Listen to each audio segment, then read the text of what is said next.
Welcome to Canada Reads Inspired, featuring two friends who hope to inspire you to read across Canada. Rebecca is an hour from the border in Michigan, and Tara is from Ontario. I think that not only this girl, but many of us have, quote, doubles in our lives, in the sense of some other me that exists in our minds. Hi, everyone. It is Rebecca, and today I am speaking with Canadian author Dr. Nora Gold, who is the prize-winning author of 6 books, as well as an editor and a former professor. Today we will be chatting about her 6th book, a novella titled Doubles, which was published May 1st, 2026 by Guernica Editions. Dr. Gold is the founder and editor-in-chief of the prestigious online literary journal Jewish Fiction, the only English language journal, print or online, devoted exclusively to publishing Jewish fiction. She has published 650 stories, originally written in 23 languages. She has a PhD from the University of Toronto, and while a tenured professor, she conducted research in the fields of disability, child welfare, sexism, and anti Semitism. Nora, welcome to the podcast. Thank you so much for having me, Rebecca. I'm delighted to be here. For full transparency, you did provide a digital arc for me to read and review, and I really enjoyed this novella so much, and I wanted to chat with you on the podcast so that we can make sure that everybody else is aware of this latest publication for yourself. So, can you give our listeners a brief overview of Doubles, and how did you come to write this story at this time? Well, Doubles takes place in 1968 in an institution for troubled youth, and it's told from the perspective of a brilliant, spunky 12-year-old girl who's been mistakenly placed in this institution. She really does not belong in this place, which is called Valley View.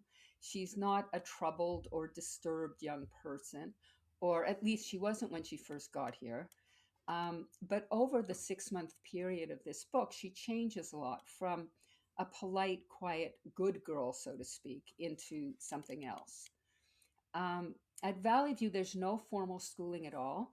So the girl spends her days studying math from an old math book that she found. And although it's set in the past, this book, I think, has a lot of relevance to today because we recently have become much more aware of the harsh reality in some of the residential institutions during that era, obviously including for Indigenous children, but not only. Um, this book, in terms of its structure, is epistolary. It's comprised of written answers that the girl writes in a notebook in reply to a series of questions she gets asked by a nice and friendly trustee. Questions like, what is your favorite subject? What are you learning here? What do you want to be when you're older? That sort of thing. In case you're wondering if this is a YA book, a book written for young adults, just because the narrator is 12 years old, the answer is no. It's a book written for adults, although I'm sure it's accessible to some younger readers. The girl in this book, deserted by her family and living in this very neglectful institution, concludes that in this world you can't trust people. People lie to you, they abandon you, they deceive you, but numbers never lie or deceive. You can trust numbers because they always tell the truth. 1 and 1 always equals 2. So, in a way, this book, Doubles, is a book about language. This girl is looking for and she finds a language she can believe in and that she can use to tell her personal truth. I think actually we all search for a language through which we can tell our own personal truth, a truth that reflects reality as we experience it. The language this girl finds is math. So math becomes the language of her life, and it's the key to her survival. As for how I came to write this story, I didn't set out to write a story about a young adolescent or institutional life, anything like that. And actually, while I was writing this book, I was not aware of any antecedents at all that inspired it. It just came out on its own. But in retrospect, there is an experience I had that I now believe underpins this novella.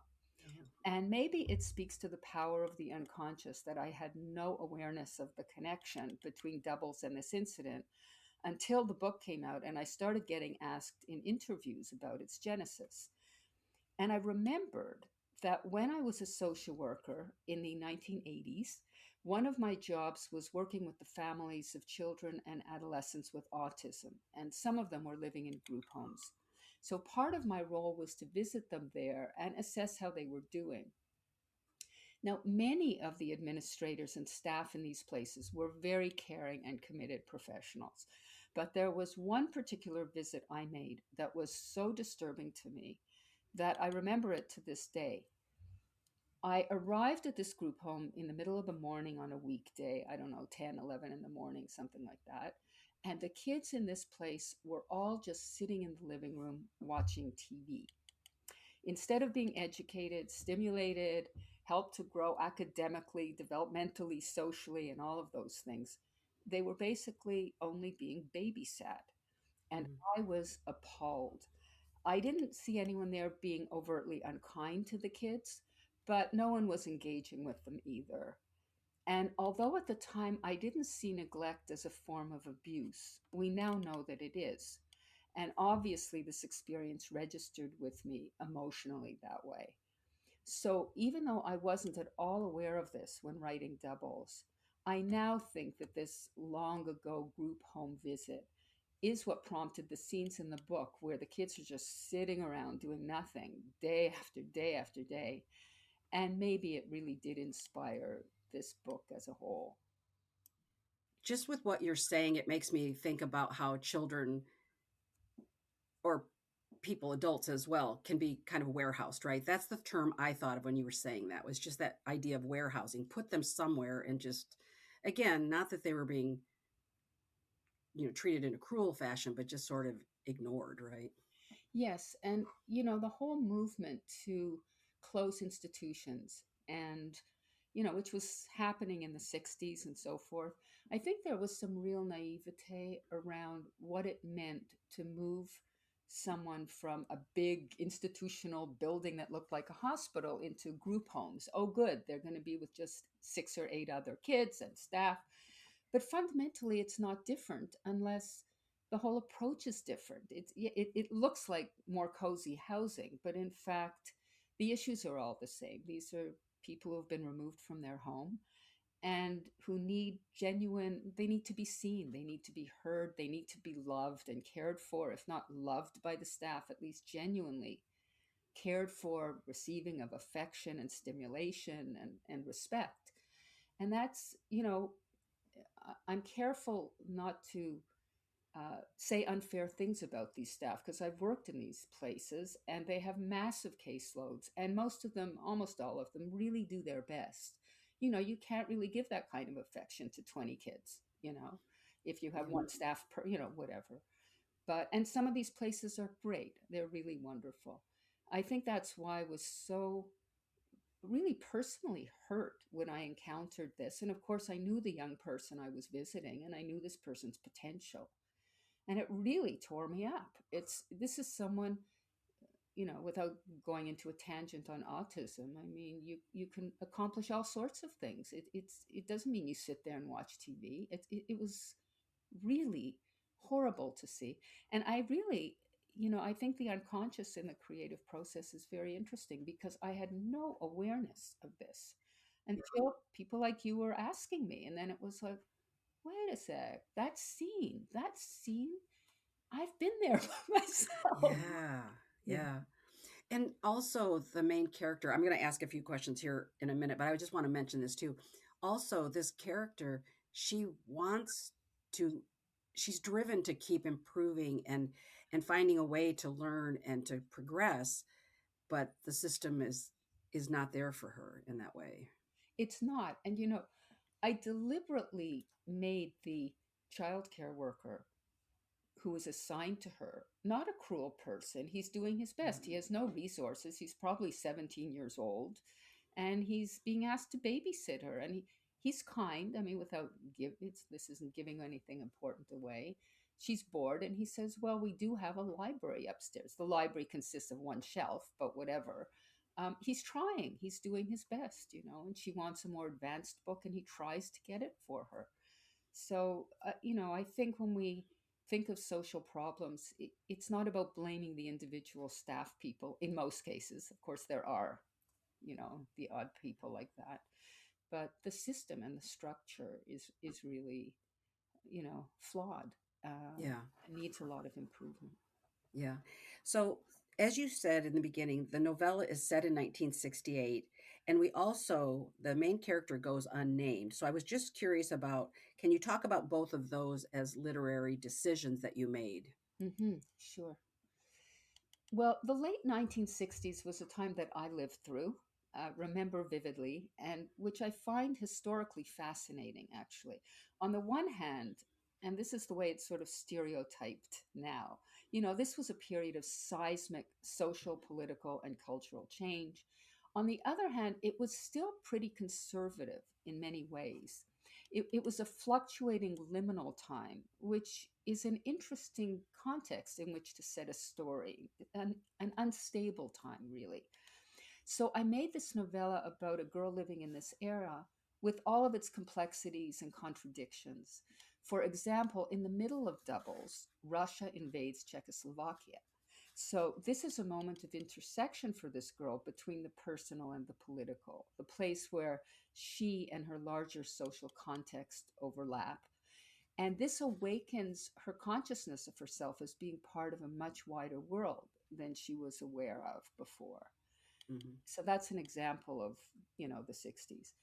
As for why she remains nameless, this wasn't really a conscious literary decision on my part. As I mentioned, this girl is the protagonist of Doubles, but she's also its narrator.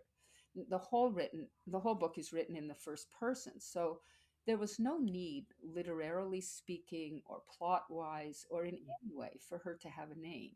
It wasn't necessary.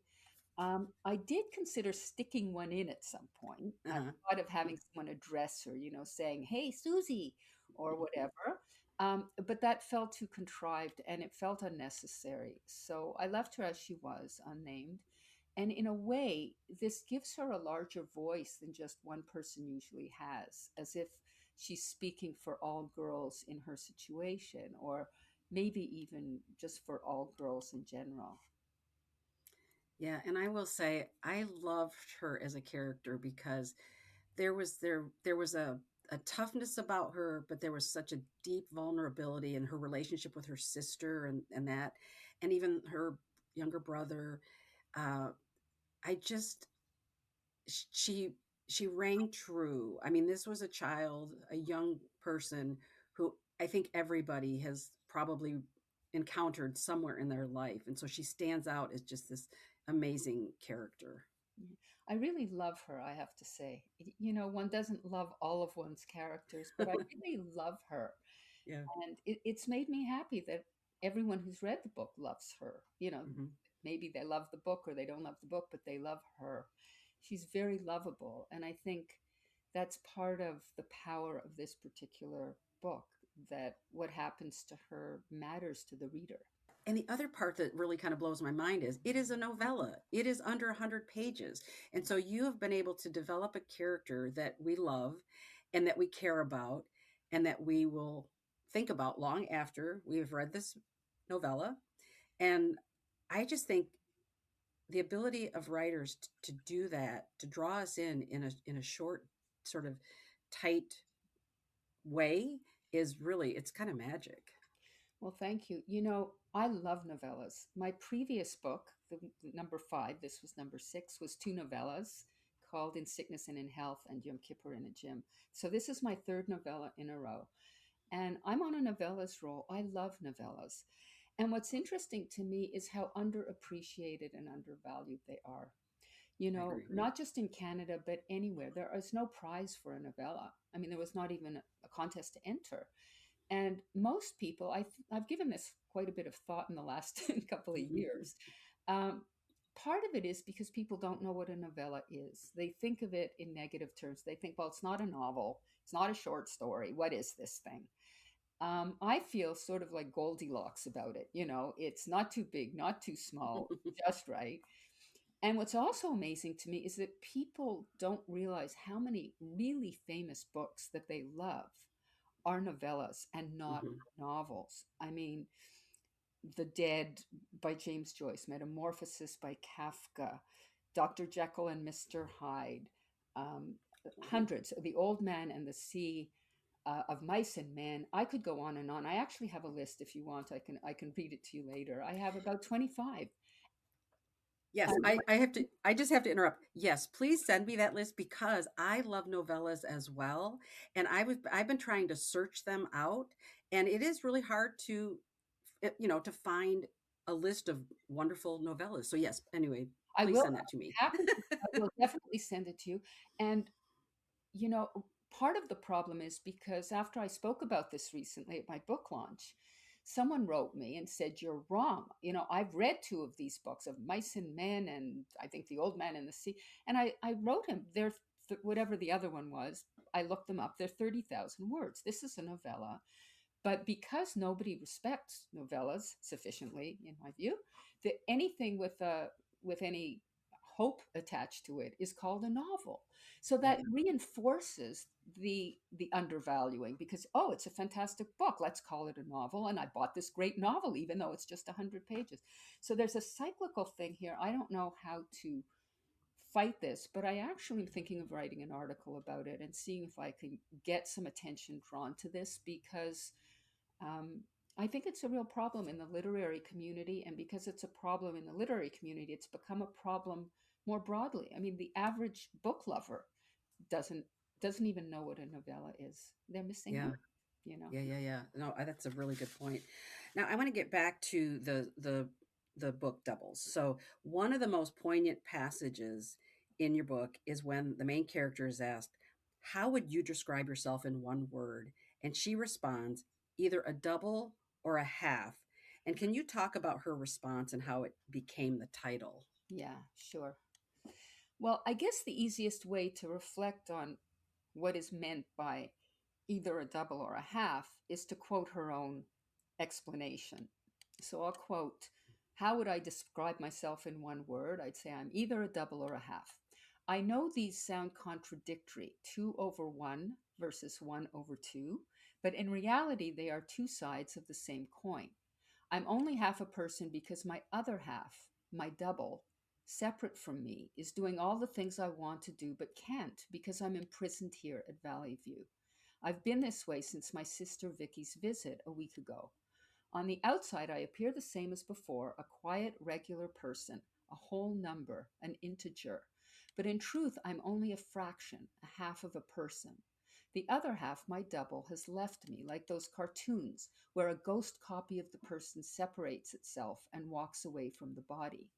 My double has gone to our home and is living there now, doing all the things I usually did. Before going to school, she feeds the pigs and chickens, cleans up for breakfast, gets her little brother Hank ready for school, etc., etc. End quote.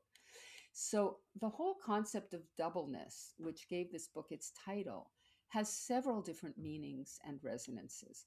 At the most literal level, the girl sees her sister Vicky as her double, the girl who is free, not institutionalized as she is, and who's therefore able to do all the things the narrator can't do and wants to do again but can't. I think that not only this girl, but many of us have, quote, doubles in our lives in the sense of some other me that exists in our minds. This might be a shadow self or a what if self or a self that we wish we were or might have been or think we still could be. Another aspect of the title is that, of course, double is a mathematical concept. So the title of this novella reflects and derives from the girl's own innermost language. Lastly, an element in the title doubles is that, as we know, a double is a common theme in literature. Think of Dr. Jekyll and Mr. Hyde or the picture of Dorian Gray. So the idea behind the title of this novella, Doubles, signifies and captures and really expands on all of these elements.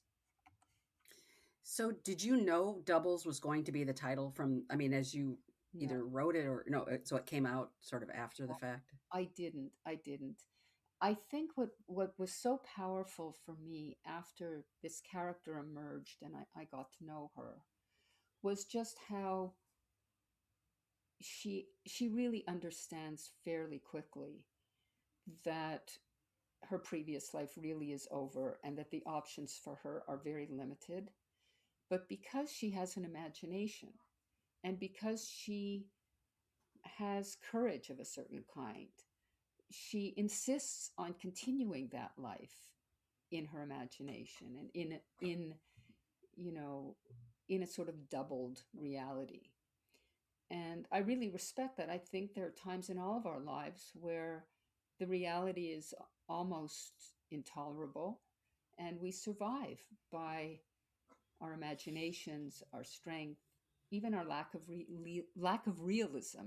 You know, Hmm. when I was a social worker, when I did my doctorate, which was actually on families of children with autism, I did a lot of work on denial to understand denial, and I went from looking at it as, oh, that's so unhealthy, to having enormous respect for denial. I think it's a fantastic thing, as long as in the meantime you're feeding your child and so forth. So I think she doesn't engage in denial, but she keeps hope alive, and I love that about her.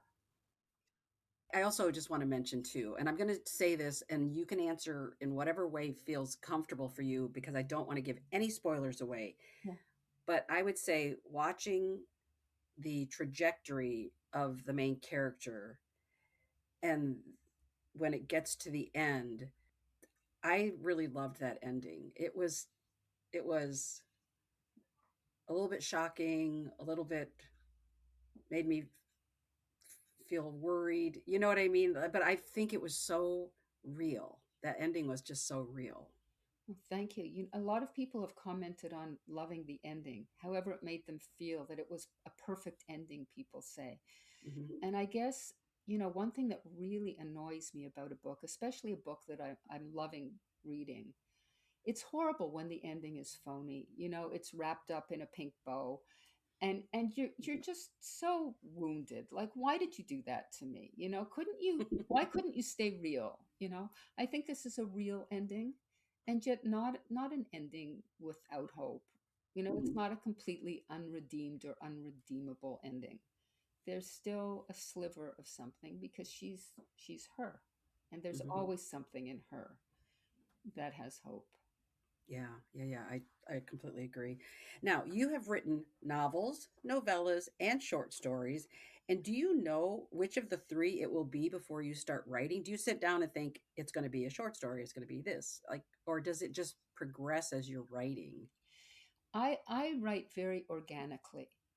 I remember the first time I met someone who talked about her writing process, and she actually decided to write something. She picked the setting, she picked the characters, she picked the plot, and I was floored. I mean, and what she wrote wasn't a bad book at all. It was just I never knew people wrote that way. I just write from whatever comes out comes out. Obviously, I edit. And another thing I find really funny, I met someone not long ago who was bragging about how much work she put into her novel. She said, I did 4 edits. And I thought, 100, 200. I mean, I just keep going till it's right. I thought that was really funny.